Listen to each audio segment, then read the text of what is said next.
మెల్లగా నడిచేటటువంటి లక్షణం ఉన్నవాడు కాబట్టి శనీశ్చర గ్రహం జాతకంలోకి ప్రవేశిస్తే చాలా మెల్లగా వెడతాడు.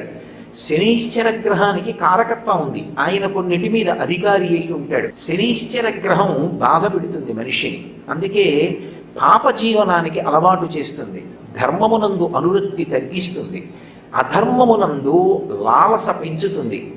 ధర్మాన్ని వదిలేస్తేనే అధర్మాన్ని పట్టుకుంటే మనం సంతోషించచ్చని అధర్మం వైపుకి నడిచేటట్టుగా చేస్తుంది, దుఃఖాన్ని కలిగిస్తుంది, ఆయుర్దాయాన్ని శాసిస్తుంది, మృత్యువుని కూడా కల్పిస్తుంది. శనీశ్చర గ్రహం వీటి మీద కారకత్వంతో ఉంటుంది.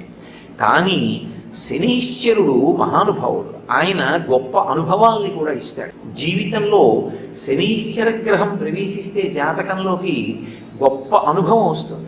ఆ అనుభవం వచ్చిన కారణం చేత ఆ పైన ఇక తప్పు చెయ్యకుండా జాగ్రత్త పడతాడు.